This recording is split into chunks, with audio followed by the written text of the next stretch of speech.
sommes le 7 septembre 1991 et aussi étonnant que cela puisse paraître, vous êtes bien au Parc des Princes, à Paris, pour une soirée unique et exceptionnelle consacrée au Supercross. Les chaussures à crampons ont déserté le stade pour laisser la place aux pneus à crampons. Le spectacle que vous admirez est l'œuvre de Jacques Rouvérolis, un maître en la matière. Mais les 45 000 spectateurs présents sont aussi et surtout venus là pour admirer les maîtres mondiaux du Supercross, en découdre sur un tracé digne des plus grands stades américains. Ron Lechien, Larry Ward, John Vanderberg, George Jobé, Stefan Everts et surtout Jeff Stanton, le meilleur américain, et Jean-Michel Bayle, le meilleur tout court.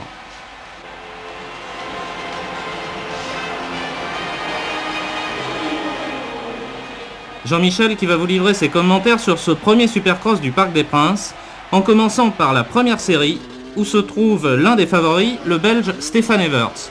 19 ans à peine, mais déjà une valeur sûre. Alors Jean-Michel, je crois que vous connaissez bien Stefan Everts, on va le voir dans sa première série, c'est donc le numéro 3, avec déjà une chute au premier virage, donc un départ assez difficile, Jean-Michel. Oui, ce départ était très serré, et puis il y avait un beau double après, donc c'était assez délicat.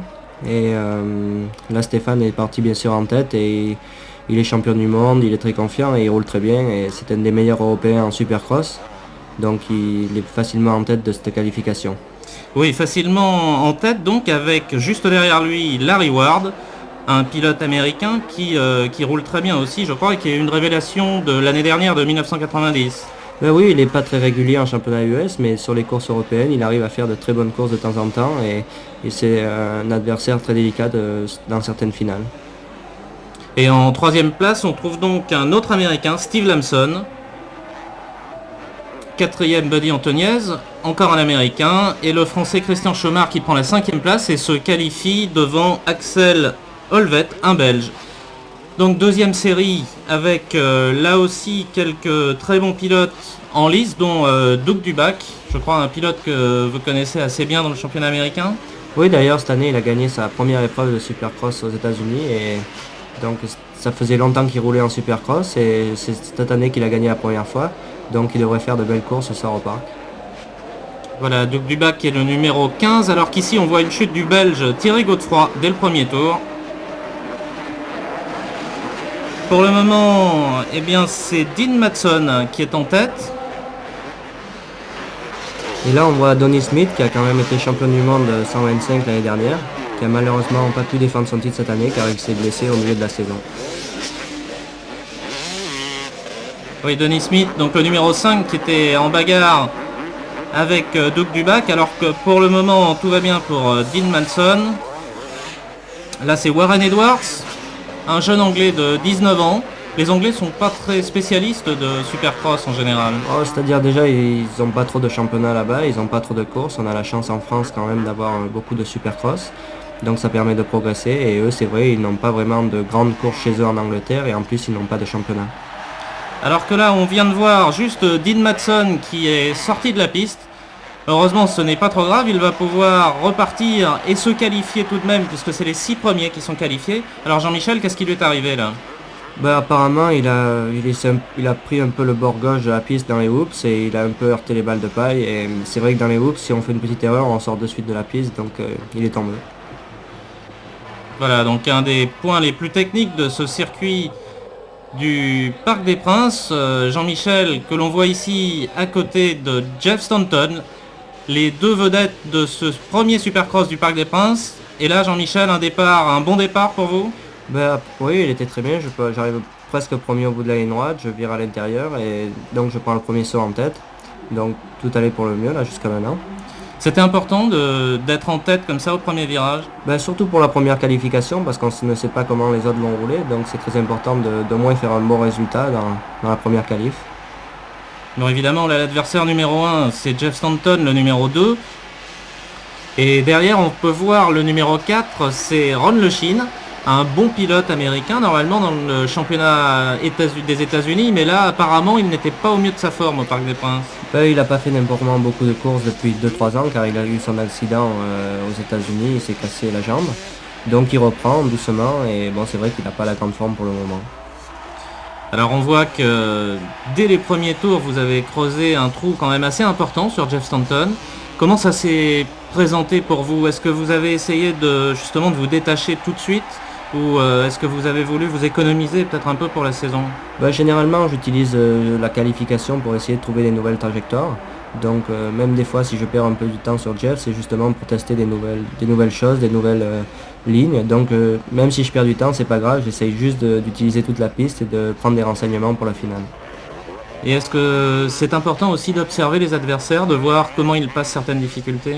Bah oui, en même temps, en même temps, en essayant des trucs qui me rattrapent, donc je vois les endroits où il va plus vite que moi et je vois ses points forts et ses points faibles. Alors il y avait un public évidemment très très enthousiaste, tout acquis à votre cause, un Parc des Princes qui était quasiment plein avec 45 000 spectateurs pour une capacité totale de 48 000. Est-ce que vous entendez le public quand il est... Moi, j'essaye vraiment de ne pas trop y faire attention car sinon on roulerait avec beaucoup trop de pression. Donc, mais c'est vrai qu'on l'entend, on ne peut pas s'empêcher de l'entendre et ça fait bien sûr énormément plaisir. Oui, là pour le moment, donc Jeff Stanton fait tout ce qu'il peut pour essayer de revenir sur vous, alors que Ron Le Chine donc, est solitaire troisième. Ben, il est qualifié, alors je pense qu'il n'insiste pas car il sait qu'on est très fort devant. Donc il n'insiste pas trop pour essayer de nous rattraper. Ah voilà, alors donc Jeff Stanton avec là apparemment un enchaînement de double saut qui n'était pas le même entre vous et qui est parvenu à votre hauteur. Qu'est-ce qui s'est passé? Comme je disais, j'essaye des nouvelles lignes, donc j'essayais de voir quelle ligne était plus rapide et bon, il en a profité pour me passer, mais comme je savais que j'étais très rapide ailleurs, je ne m'inquiétais pas trop. Oui, là le public est en délire, c'était une très très belle course. Alors là, bon, Stanton s'est mis un peu en travers, apparemment il a l'air d'être un peu plus à la limite que vous et il n'a pas pu bien enchaîner la série de sauts qui était derrière. Oui, là il a l'air de faire pas mal de fautes car apparemment il s'excite un peu, quoi. Il fait un peu trop attention au public et il essaye un peu trop de me doubler. Et l'avantage c'est que moi j'étais beaucoup plus relax que lui et je faisais beaucoup moins d'erreurs. Oui, ces trajectoires ont l'air un peu plus heurtées et l'enchaînement dans les sauts a l'air moins facile que pour vous. Bon là cette série de whoops c'était particulièrement difficile je crois, non? Oui, c'est une série qu'on rentrait en deuxième dedans et généralement, selon comme ça se déroulait, je passais une ou deux vitesses, donc je sortais à peu près en quatrième. Donc c'était très rapide et il fallait surtout pas faire d'erreur. Voilà un endroit qui n'a l'air de rien, mais je crois qu'il était un petit peu technique là, cet enchaînement de plusieurs whoops et de plusieurs sauts. C'est vrai que c'est un enchaînement, c'est ce qu'ils appellent un saut en croix et on n'a jamais trop l'habitude de rouler sur ce genre d'obstacle. Mais bon, ça permet de faire des trajectoires différentes. Voilà, donc confirmation de la bonne trajectoire, puisque là vous avez à nouveau essayé un nouvel enchaînement, et effectivement Stanton avait l'air un peu plus rapide. Oui, j'ai essayé d'arrondir la première bosse et de sauter les deux autres. Bon, j'ai perdu un peu de temps, mais ça m'a permis de voir que si pendant la finale ça m'arrivait, je pouvais le faire quand même. Oui, parce que souvent les appuis, ou du moins l'élan qu'on peut prendre avant un double saut est très très court, donc si jamais la moto se met en travers ou que vous ne pouvez pas accélérer à la seconde près, ça peut compromettre tout le reste. Ben oui, surtout si on le fait jamais, si on n'a jamais sauté un double saut et qu'on est obligé de le faire en finale pour la première fois, c'est très délicat. Donc il est préférable de l'avoir essayé ou dans les essais ou dans la qualification. Donc là, pas un seul moment en fait vous avez été inquiet dans cette série. Bon, c'est vrai qu'il y a les 6 premiers qualifiés, donc la qualification n'était pas un problème. Oui, mais on n'a jamais quand même gagné une course d'avance, donc en plus au parc où le circuit était quand même très difficile. Donc j'ai essayé de rester quand même énormément concentré. Stanton n'était pas très loin derrière moi, donc il fallait quand même pas faire d'erreur. Voilà, donc on va observer cette fin de course avec un public qui a été gâté puisque dès les séries de qualification ils ont assisté à un spectacle superbe, donc on va en profiter un peu nous aussi.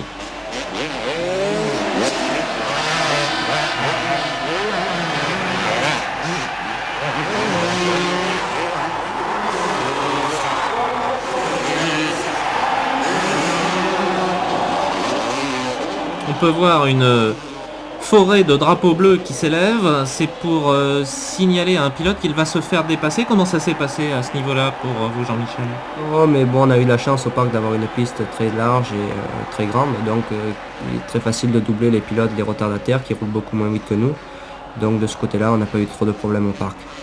Oui, là c'était un Français, Frédéric Tirvoz, et c'est vrai que pour ça les séries de whoops, et il y en avait quand même une bonne quantité au Parc des Princes, permettent de doubler relativement facilement parce que les pilotes ne peuvent pas changer de trajectoire. C'est vrai, mais bon, il faut toujours quand même faire attention car ces pilotes font beaucoup d'erreurs et il faut essayer de pas tomber avec eux, quoi, de ne pas chuter.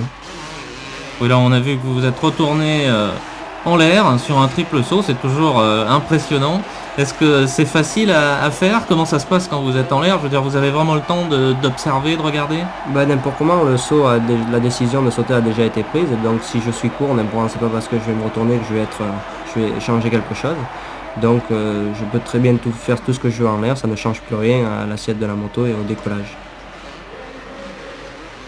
Est-ce que justement il est possible au niveau de l'assiette de la moto d'intervenir un tout petit peu, peut-être pas dans une large mesure, mais en bloquant la roue arrière, je crois que ça intervient aussi un petit peu. Oui, on peut intervenir en mettant un peu plus de gaz et en passant quelques vitesses pour relever l'avant. Et on peut aussi bloquer la roue arrière pour un peu le faire descendre la roue avant. Là, les sauts étaient peut-être pas assez longs ou pas assez importants pour que ça intervienne, que ça influe. Oh, mais c'est-à-dire à force de faire des tours, on les connaît quasiment par cœur, donc on sait exactement où la moto va atterrir. Et donc quand on prend l'appel, on est déjà sûr que la moto va tomber au bon endroit à la réception. Et voilà, donc victoire en qualification pour Jean-Michel. Donc on revoit quelques passages au ralenti avec cette série de whoops.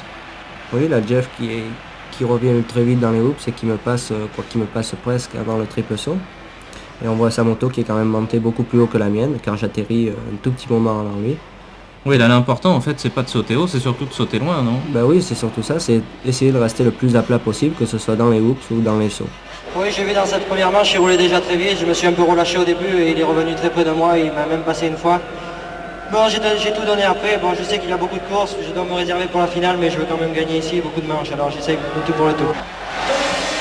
Et c'était bien parti, effectivement, donc encore quelques très beaux ralentis.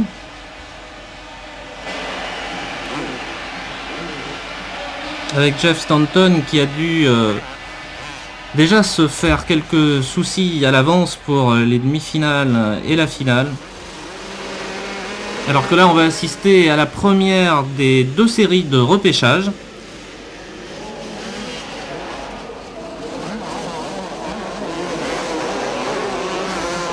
Et là on voit Alexandre Chapuis qui a fait un saut vraiment, qui a doublé pas mal de pilotes, car il a un 125 et il essaye de prendre des risques pour essayer de passer le plus de pilotes possible dans le premier tour. Voilà, Glenn Bell, l'Australien, lui en a pris un petit peu trop puisqu'il est tombé. Donc oui, Alexandre Chapuis qui est en bagarre avec un autre Français, Yannick Carvela, mais qui n'a pas la même moto. Non, car Alexandre a une 125 alors que Yannick Carvela roule avec une 250. Et donc ils font le tout pour essayer de se qualifier. Oui, alors c'est étonnant qu'une 125 puisse faire jeu égal comme ça avec une 250. La cylindrée n'est donc pas si importante sur un tracé comme celui-là. Si, c'est très important quand même à haut niveau, mais bon là apparemment il roulait très bien dans le premier tour et Yannick s'est fait surprendre par son petit 125. Donc Alexandre Chapuis qui a pris la tête et qui mène actuellement cette série. Donc il y aura 5 pilotes qualifiés dans cette série de repêchage. Donc ce sont des places qu'il reste à prendre pour les demi-finales, puisque tous les pilotes qui ont été qualifiés lors des séries qualifiés du premier coup, donc les 6 premiers, eux vont directement en demi-finale, alors qu'il reste des places disponibles, donc qui sont ici disputées. Et on voit la deuxième série de repêchage, où il y aura là aussi 5 pilotes qui pourront accéder aux demi-finales. Et dont un pilote de taille, puisqu'il s'agit de John Van de Berk, le numéro 11, qu'on voit ici au coude à coude avec Werner De Witt, un Belge. Oui, John Van de Berg qui quand même est double champion du monde, 125 et 250, et qui est obligé de passer par les repêchages. C'est pour dire la difficulté de ce circuit au parc et le niveau des pilotes. Là c'est Frédéric Tirvoz, le français, avec des Français qui sont quand même assez bien placés. Le numéro 54 c'est Cyril Porte qui roule aussi très très bien. Oui, ils ont roulé l'épreuve du championnat de France juste avant l'épreuve internationale, donc ils connaissent très bien le circuit et grâce à ce championnat ils font beaucoup de progrès. Oui, alors là, petit problème pour Bruno Guyard. Alors qu'est-ce qui lui est arrivé? Bon déjà là apparemment il a du mal à couper son moteur, mais ça c'est pas bien grave. Qu'est-ce qui lui est arrivé? Bah apparemment il a mis un petit coup de gaz de trop et il a un peu décollé sur la roue arrière. Apparemment il n'y avait quand même plus rien à faire, c'était impossible d'éviter la chute. Oui, très spectaculaire, mais bon, heureusement sans gravité. Alors que Van de Berk en termine avec sa série de repêchage. Il est tombé, j'espère que le drapeau à David n'est pas loin. Oui, le drapeau d'Amiens, il est à quelques mètres. Voilà, il y a le C'est directeur toujours de quand même port. assez gênant de tomber juste avant comme ça. Voilà, mais on va voir que heureusement il avait fait un trou suffisant pour gagner quand même, mais c'était un petit peu limite pour John Van de Berg. Alors voilà le classement et les derniers qualifiés donc qui participeront aux 2 demi-finales. Alors un très très beau spectacle mis en scène par Jacques Rouvérolis, donc c'était quelque chose d'assez impressionnant sur place. Est-ce que vous avez pu en profiter quand même vous les pilotes? Ben, nous, on n'a pas eu le temps de trop regarder, mais les spectateurs, je pense, se sont passés un bon moment, car c'est toujours intéressant d'avoir du beau spectacle entre les courses, surtout quand il n'y a rien à faire. Donc c'était une très bonne idée de la part de l'organisateur. Oui, c'était très très impressionnant. Il y avait une ambiance très forte malgré la taille du Parc des Princes qui évidemment est conçu pour recevoir des grands événements, essentiellement du football et du rugby. Mais là, je pense que les spectateurs habituels du parc n'ont pas dû reconnaître ce lieu tellement il a été habillé et mis en scène. C'était absolument magnifique. C'est vrai que ça change beaucoup de ce qu'on a l'habitude de voir au Parc des Princes, et c'est nouveau et c'est intéressant de voir ça à cet endroit. Mais même aux États-Unis, je crois qu'il n'y a pas une mise en scène comme celle-là dans les supercross du championnat américain. Oui, aux États-Unis, ils essayent plutôt de pencher ça du côté du championnat, c'est-à-dire du côté de la course, et n'essayent pas de faire vraiment un spectacle. Et on arrive aux choses plus sérieuses puisque maintenant c'est la première demi-finale. Alors il y aura 7 pilotes de qualifiés par demi-finale et avec toujours une possibilité de se repêcher pour ceux qui n'ont pas été qualifiés immédiatement, donc puisqu'il y a un super repêchage où 4 pilotes vont être repris pour participer à la finale. Alors premier départ avec toujours les mêmes favoris, c'est-à-dire le numéro 3 Stéphane Evert. Oui, c'est toujours intéressant de voir la demi-finale car c'est la dernière fois qu'on voit les pilotes avant la dernière course, donc on peut voir vraiment leur capacité avant le dernier départ. Alors est-ce que là, bon, on voit en tête en ce moment Steve Lamson et Stéphane Evert qui est 4e, 5e, donc qui est pas très très bien parti. C'est vrai, apparemment il a fait un mauvais départ, mais bon, il revient très vite, il est très rapide dans les whoops et il a quand même beaucoup d'expérience car il a été champion du monde cette année, ce n'est quand même pas pour rien.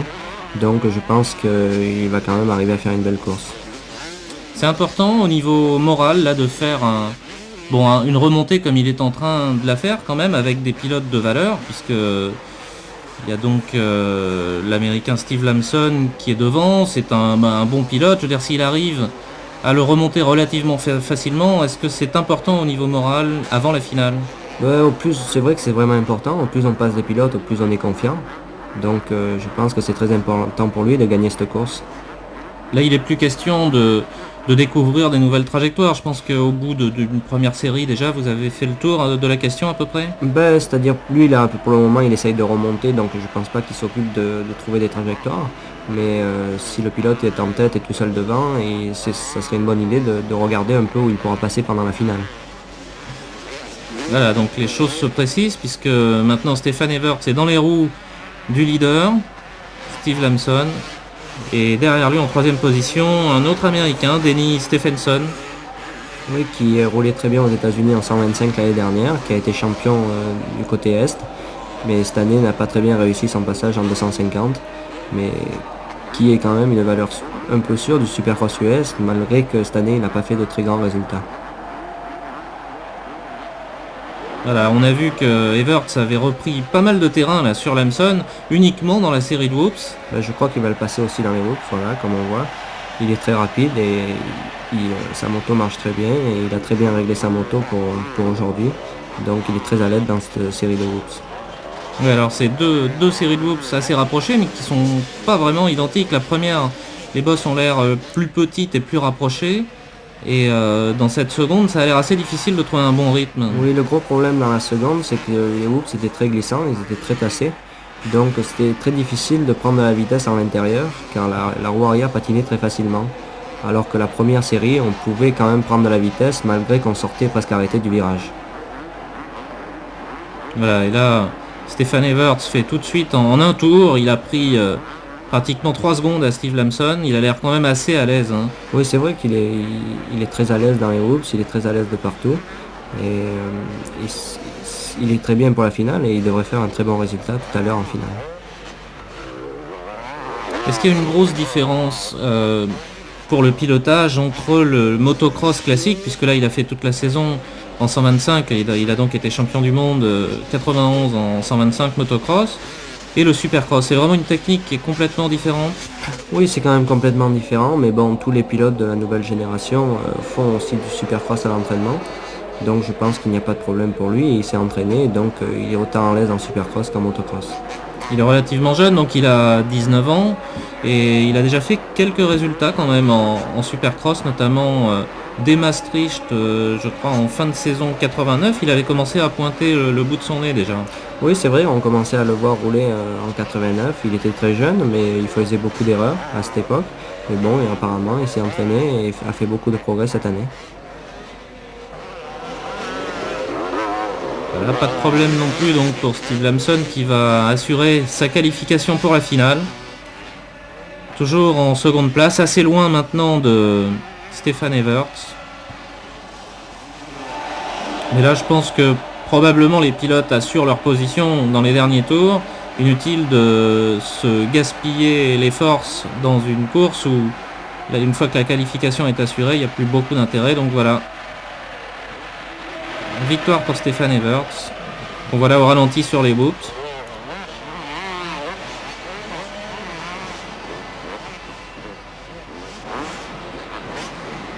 Stéphane qui en profite un peu pour faire du spectacle. Oui, ça fait toujours plaisir et ça fait partie complètement du Supercross. On voit qu'il y a quand même pas mal de Français de qualifiés, c'est très bien. Il y a 3 Français, Yann Guédard, Olivier Perrin et Daniel Obelisco, qui sont donc directement qualifiés pour la finale. Et voilà, Jean-Michel, donc pour la deuxième demi-finale, à nouveau face à Jeff Stanton, qui a l'air assez tendu, non? C'est-à-dire il a pas gagné beaucoup de courses cette année, donc il essaye de se rattraper et s'il pouvait me battre au parc, il serait très fier. Donc je pense qu'il va faire tout ce qu'il peut pour essayer de gagner. Oui, parce qu'il faut dire que vous avez été le battre chez lui, devant son public, dans le championnat de Supercross américain. Alors là, qu'est-ce qui se passe? Vous n'êtes pas très bien parti? Ben oui, mais bon, dans les premiers hoops, on pouvait prendre de la vitesse assez facilement dedans, donc je suis rentré en deuxième et j'ai réussi à passer 2 vitesses à l'intérieur. Donc j'ai pris beaucoup plus de vitesse que les autres pilotes et j'ai réussi à les passer dès la première série de whoops. Oui, on a vu que vous étiez 3 ou 4e à l'issue de la première série de sauts et à peine au bout de la première ligne droite, vous avez déjà pris la tête avec un écart assez considérable. Là, vous avez essayé de les écœurer, vous vous êtes dit, bon, je vais essayer de faire tout ce que je peux dans les premiers tours. C'est-à-dire j'essaye c'est la dernière course avant la finale, donc j'essaye de prendre le rythme de la finale et essayer de voir de quoi je suis capable. Donc les premiers tours sont bien sûr très bien pour vérifier tout ça. En fait, finalement, c'est une course avec vous-même comme référence principale plus que les adversaires, non? Ben oui, car je suis pour le moment devant, donc je n'ai personne à qui sur quoi me juger, donc j'essaye de faire le maximum et essayer de me donner à fond pour essayer de prendre le bon rythme. Quelques petits problèmes pour Jeff Stanton, enfin tout est relatif puisqu'il est quand même 3e, mais il est en ce moment en bagarre avec Larry Ward, le numéro 10, donc pour la seconde place, et apparemment voilà, ça y est, il a dû le doubler maintenant. Oui, maintenant il vient de le passer, donc je pense que là il va essayer de me rattraper, il va essayer de donner tout ce qu'il peut, mais bon, il fait quand même beaucoup d'erreurs ce soir et apparemment il fait des erreurs qu'il ne fait pas d'habitude, donc je pense qu'il est un peu tendu.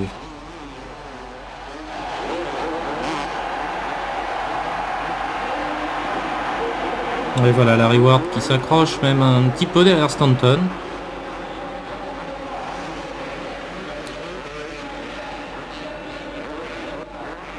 Oui, effectivement, il lui manque pas grand-chose, il lui manque quelques centimètres parfois pour retomber pile où il faut, mais c'est soit la roue avant qui accroche le sommet d'une bosse, où il n'est pas tout à fait synchrone sur certains enchaînements. Mais c'est vrai que le circuit du parc est un circuit quand même très difficile et très technique. Donc c'est très difficile d'arriver à faire 5 ou 6 tours sans faire d'erreur. Et je pense que le pilote qui va gagner ce soir sera le pilote qui arrivera à faire les 20 tours sans faire aucune erreur. Un petit peu de spectacle aussi là pour vous Là je suis facilement en tête, donc j'en profite un peu pour faire un peu de spectacle et passer aux endroits où je n'ai jamais passé sur la piste.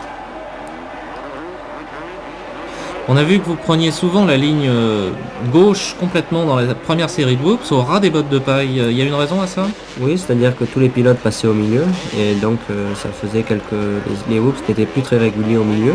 Il y avait quelques ornières à l'intérieur. Donc je passais à ras des balles de paille où personne ne passait. Et les whoops étaient beaucoup plus réguliers, ils étaient beaucoup plus hauts qu'au milieu. Mais bon, étant donné qu'ils étaient bien plats, c'était beaucoup plus facile de les passer rapidement. Oui, c'est étonnant parce qu'on aurait plutôt tendance à penser que en gommant le haut des whoops, ça permettrait de passer plus vite. Or en fait, vous préférez passer à l'endroit où les whoops sont intacts. C'est-à-dire qu'ils sont neufs, donc ils sont très réguliers. Donc là, j'essaye justement une autre ligne à droite pour voir pour la finale si jamais je ne peux pas prendre ma ligne à gauche. Donc il faut profiter de cette course pour tout essayer aussi. On a pu voir à certains moments d'ailleurs que Jeff Stanton, vous avez bien observé, là il a failli chuter apparemment, on n'a pas pu voir parfaitement l'action, mais il avait l'air quand même assez limite et il a repris certaines trajectoires ou certains enchaînements que vous faisiez devant lui. Oui, c'est ça, c'est pour ça qu'il faut éviter de trop se bagarrer avec les bons pilotes dans les derniers tours de la qualification, pour pas leur montrer tout ce qu'on sait faire, quoi. Donc là il revient un peu sur moi, car c'est les 2 derniers tours, donc je roule un peu doucement. Mais je prends non plus pas les trajectoires que je prendrai en finale, j'essaye de prendre des trajectoires différentes pour pas qu'ils ne voient mes bonnes trajectoires. Un plateau qui était assez curieux avec 3 étages. Donc ici, juste avant l'arrivée, on doit pas être loin de l'arrivée d'ailleurs. Comment se passait cette réception sur le triple plateau là, qui précède la série de whoops? C'était très délicat car je sortais des whoops généralement en 4e. Donc il fallait pour bien faire tomber 2 rapports pour sauter le triple, pour pouvoir le sauter en 2e. Et de temps en temps il m'arrivait de pouvoir tomber qu'un rapport. Donc des fois je tombais un peu long et des fois un peu court. Donc c'était quand même une partie du circuit très délicate où j'avais quand même quelques petits problèmes. Au niveau des machines, est-ce qu'on peut dire qu'il y a une différence entre les Honda d'usine ou les Yamaha ou les Suzuki? C'est-à-dire qu'au Parc des Princes, on a des motos quasiment standards.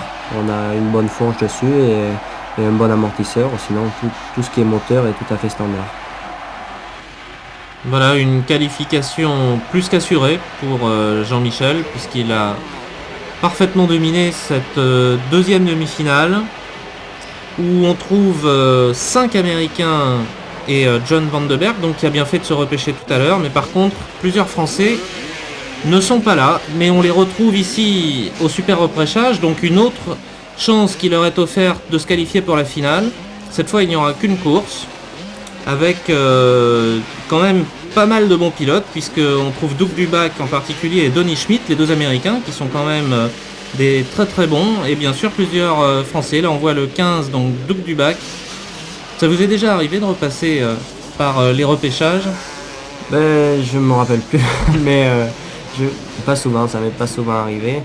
Mais c'est vrai que ça arrive de temps en temps. C'est arrivé à Bradshaw cette année à Anaheim, où il a quand même passé par tous les repêchages avant la finale. Mais bon, il a quand même gagné la finale, donc ça prouve qu'il n'a pas perdu la forme après tant de courses. Oui, il faut dire que c'est une chance supplémentaire, bien sûr, si on est tombé ou s'il y a eu un problème quelconque en qualification, mais c'est aussi une fatigue supplémentaire avant la finale, non?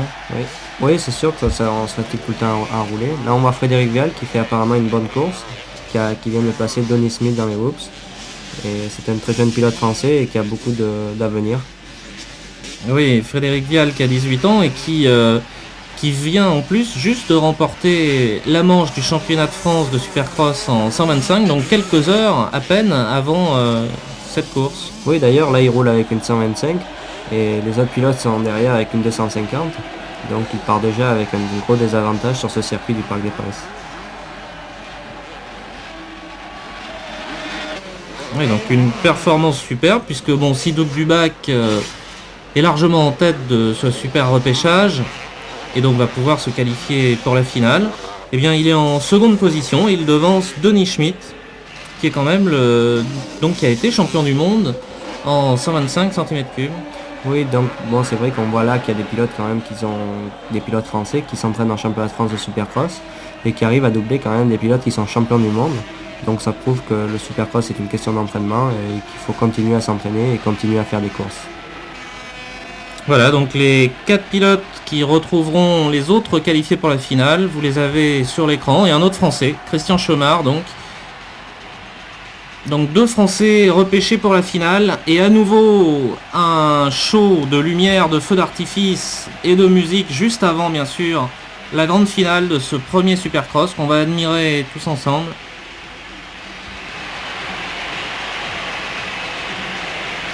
Une organisation sans faille et superbe, donc qui a été assumée par Kinorev et par Eric Glin, qui a réussi un exploit assez fantastique d'organiser ce premier Supercross dans le Parc des Princes.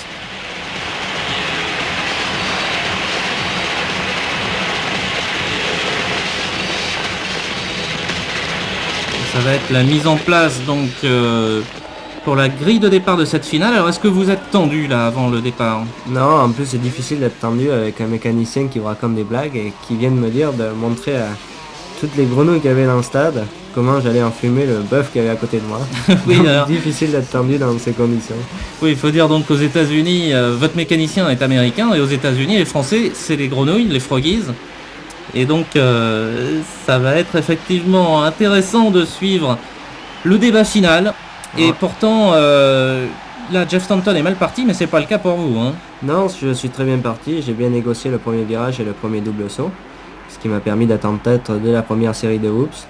Donc là, de suite, j'essaye de ne pas faire d'erreur, d'essayer de bien rester concentré et d'essayer de voir où est justement Stanton pour savoir si je dois prendre des risques ou si je dois essayer de rouler à ma main. Oui, et donc juste derrière vous, il y a Dean Matson, le numéro 21, Stefan Everts, qui est très bien parti et donc qui se trouve maintenant même deuxième, qui a doublé Matson, le numéro 3. Oui, bon là je viens de voir donc Stanton avait fait un mauvais départ, donc j'essaye de ne pas m'affoler, j'essaye de prendre mon temps et d'essayer de rouler le plus proprement possible et essayer de gagner du temps à tous les virages.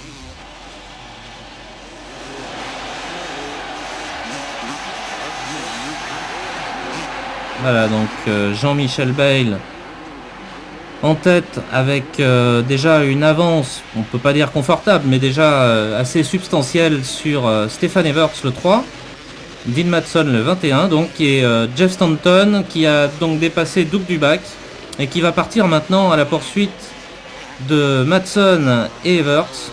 Oui, Matson qui fait une très belle course et un très beau début de course car il est troisième. Et il arrive quand même à rester derrière Stefan Everts et devant Jeff Stanton, alors qu'aux États-Unis il n'a jamais fait aucun résultat. Et on voit, c'est une grande surprise de le voir ici se battre pour le podium. Mais comme quoi, peut-être l'ambiance ou la motivation peut sublimer certains pilotes et leur permettre de réaliser des exploits dans certaines conditions. Là, il a l'air quand même un petit peu limite, non? Ben, il est un peu tendu parce que bon, c'est la première fois que ça lui arrive, mais bon, c'est tout à fait normal et il vient quand même de repasser Stanton dans les whoops, donc il roulait vraiment très bien. Il roule vraiment très bien aujourd'hui. Voilà, il y a un risque aussi pour Jeff Stanton qui est surtout de ne pas aller à la chute en s'accrochant avec Dean Matson, qui a l'air d'avoir des trajectoires un petit peu bizarres, ou du moins qui changent assez souvent de ligne. Oui, il essaye de faire tout ce qu'il peut pour rester devant Stanton. Donc bon là on voit il a carrément laissé passer car il pouvait plus rien faire et il s'est aperçu que Stanton vraiment était plus fort que lui. Donc je pense qu'il va essayer maintenant de le suivre et essayer d'apprendre un peu tout ce qu'il peut sur lui. Alors que vous venez de passer le saut d'arrivée, là on vous voit donc bien en tête. Jeff Stanton et Stefan Everts abordent seulement la série de whoops, donc déjà une avance quand même assez considérable. Oui, mais bon, il faut pas se déconcentrer. Là, je peux bien les voir quand je les croise, donc je vais pouvoir essayer de gérer mon avance et essayer de ne pas prendre de risques. Et là, on voit Matson qui repasse Stanton. Donc Matson qui roule vraiment très bien ce soir. Oui, étonnant. Bon, visiblement, il n'arrive pas à tenir ce rythme-là pendant assez longtemps pour rester devant Stanton. Et Stanton qui apparemment revient légèrement sur Stefan Evers aussi.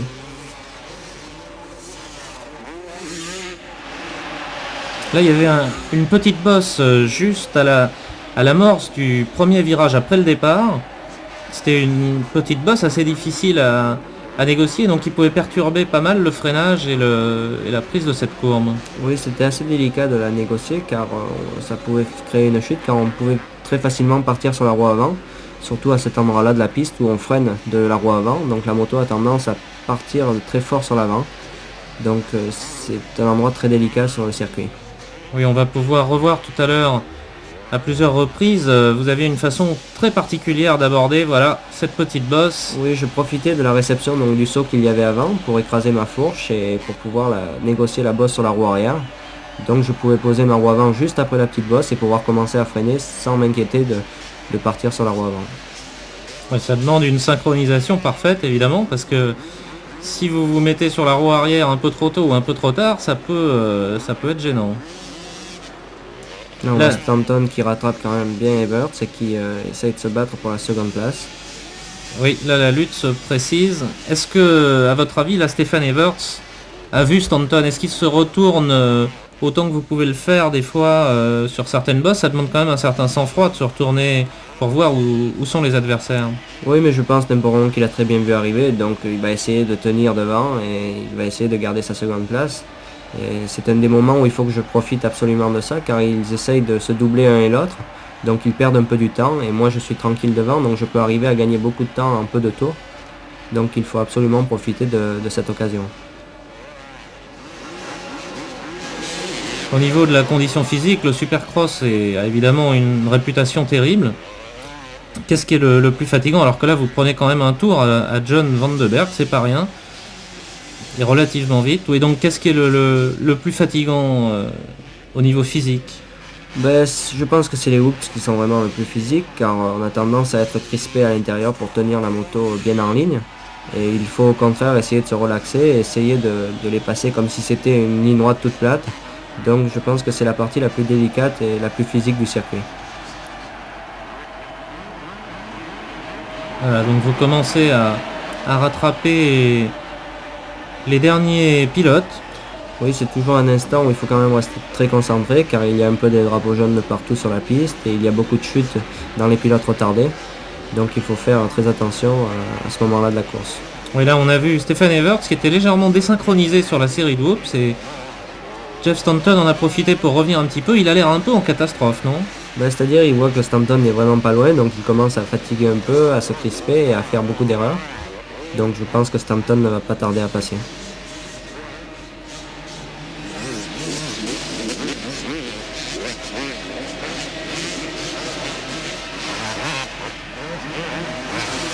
On voit que Stefan Evers commence un peu à fatiguer car elle commence à s'asseoir à des endroits où il ne s'asseyait pas avant, comme par exemple sur ce saut ici, où il était assis et que normalement se prendre debout. Donc on perd un peu de temps en le prenant assis, mais bon, il se repose un peu et donc c'est un manque de conditions physiques, il fatigue un peu.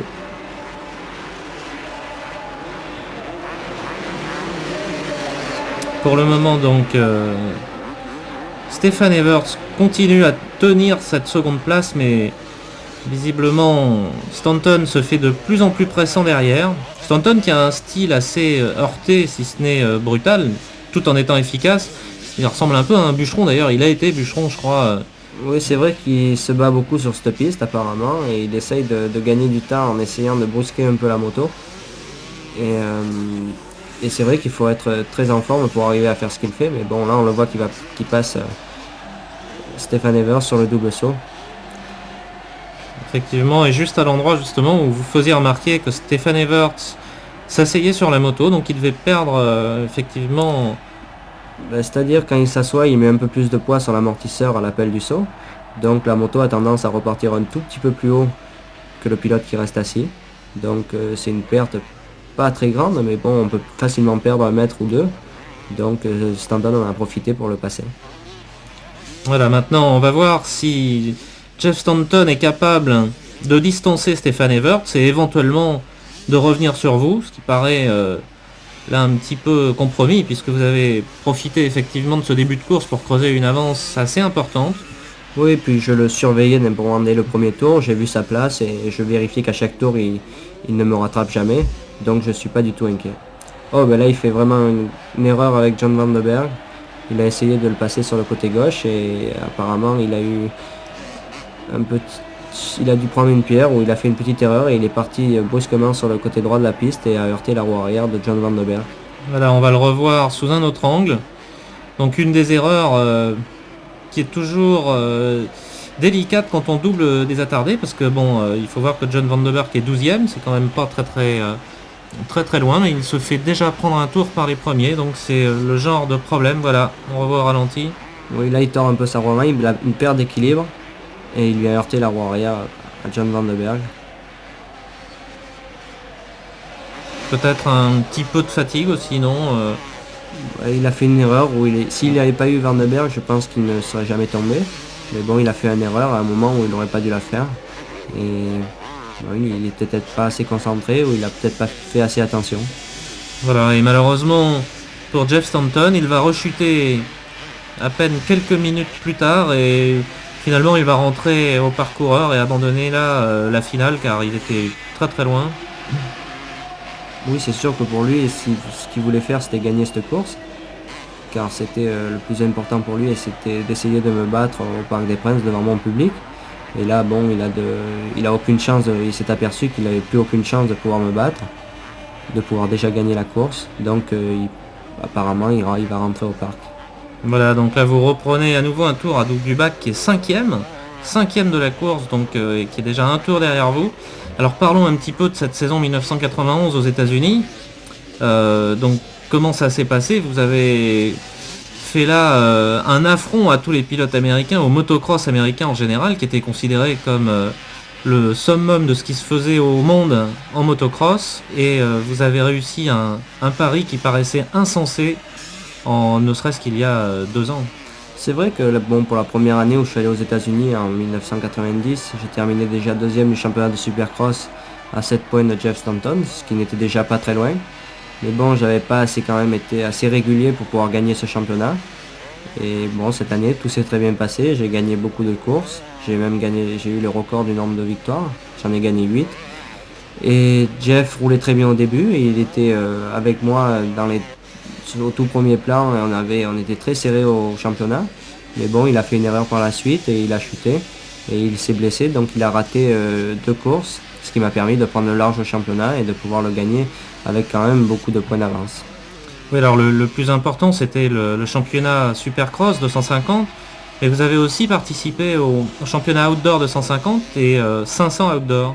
Oui, c'est-à-dire que le outdoor de 150 était beaucoup plus délicat que le reste, car on roulait en même temps dans l'outdoor et en même temps dans le championnat Supercross. Donc j'essayais de ne pas prendre de risques au championnat outdoor pour ne pas compromettre mes chances en Supercross. C'est pour cela que je n'ai jamais gagné d'épreuve en outdoor. Mais j'ai été très régulier, j'ai à chaque fois fini 2e et 3e, ce qui m'a permis de gagner quand même le championnat. Et exploit sans précédent donc dans l'histoire du motocross américain, jamais aucun pilote, que ce soit américain ou de n'importe quelle nationalité, n'avait réussi à gagner les 3 championnats US la même année, c'est-à-dire donc le Supercross 250, 250 outdoor et 500 outdoor, et vous avez réussi cette année.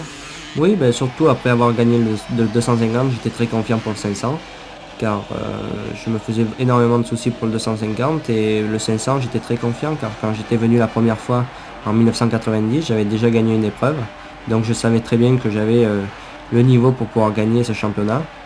Donc j'ai essayé de ne pas faire d'erreur et ça s'est très bien passé et j'ai pu gagner le dernier championnat, donc les 3 championnats dans la même année. Donc là on voit un public français évidemment tout acquis à votre cause, donc vous êtes toujours en tête, vous allez même prendre encore un tour au 3e qui est Dean Matson le 21, alors que Stefan Evert sera le seul, donc qui est second, sera le seul à finir dans le même tour que vous. Donc un public tout acquis à votre cause, mais aux États-Unis ça n'a pas vraiment dû être la même chose, non? Ben, c'est vrai qu'aux États-Unis, c'est un pays où ils n'ont pas trop l'habitude de voir des étrangers chez eux, et surtout dans les sports. Et donc des fois, bon, ils acceptent mal qu'un Français arrive à gagner des courses, mais bon, c'est un peu comme de partout, où certains sont contents et certains sont ne sont pas très contents. Donc bon, c'est vrai que l'ambiance est différente qu'ici à Paris au Parc des Princes, mais bon, c'est la même course pour tout le monde et j'essaie quand même de faire un spectacle. Alors sans vouloir trop anticiper, et on va rester dans le motocross, mais juste un tout petit mot, alors que là vous prenez donc un tour supplémentaire à Dean Matson, je crois que maintenant le programme ce sera la vitesse en 93. Bah oui, car je m'étais créé des buts dans la vie et c'était d'être donc au début champion du monde, puis par la suite d'être champion des États-Unis de Supercross, qui était quand même quelque chose qui était à l'époque irréalisable. Donc je l'ai réalisé, donc pour le moment je n'ai plus aucun but en motocross. Et mon seul but est maintenant la vitesse et essayer de participer au championnat du monde de vitesse en 1993. Voilà, et là vous en terminez avec cette première finale du Supercross du Parc des Princes avec une victoire absolument fantastique. Oui, d'ailleurs tout le monde attendait le saut, mais là je n'ai pas sauté. Oui, pourquoi justement? Parce que j'étais tellement content et j'étais tellement content d'avoir gagné que je pensais même plus à faire du spectacle. Et ça faisait un tour que je roulais presque doucement et que j'arrêtais pas de faire du spectacle. Donc, puis le dernier saut n'était pas vraiment un beau saut pour pouvoir mettre le moto en travers ou pour pouvoir faire un superbe saut. Donc j'ai préféré le passer comme aucun pilote l'a passé dans la soirée. Oui, là j'imagine que ça doit être un sentiment particulièrement agréable, ce tour d'honneur, non? Bah oui, car c'était une course qui était quand même pour moi vraiment importante, car c'était ma première apparition en France après mon titre du championnat des États-Unis de Supercross. Alors Donc, voilà, oui pardon, juste là on voit votre technique pour passer ce petit saut. oui, alors je lève bien la roue avant et j'essaye de la reposer juste après la bosse et en même temps je freine de la roue arrière pour empêcher la moto de partir sur la roue avant. Oui, l'amortisseur est tassé, alors que là avec Stanton, Oui, Stanton part beaucoup sur la roue avant et donc risque un peu la chute et risque la glissade un peu et la perte d'adhérence de la roue avant. voilà, donc le classement de cette finale avec Stefan Evers donc second et tous les autres pilotes à un tour. Et donc c'est quand même assez difficile. Et Olivier Perrin finit 9ème de cette finale, un très bon résultat. Il est le premier français derrière vous, bien sûr. Alors que Guédard, Vial, Chomard et Obelisco terminent à la 15e, 16e, 17e et 18e place. Voilà, un podium toujours aussi bien mis en scène par Kinorev et Eric Blin. Donc un grand succès pour cette première épreuve du Supercross du Parc des Princes avec Stefan Evers qui monte sur le podium pour la seconde place, bientôt suivi par Dean Matson. Eh bien merci Jean-Michel et donc on se retrouvera sûrement pour le deuxième Supercross du Parc des Princes. Ben oui, bien sûr, l'année prochaine, surtout que ça sera une de mes dernières apparitions en France et en motocross. Donc je pense qu'il ne faudra pas rater cet événement. Merci Jean-Michel et donc à l'an prochain. Merci.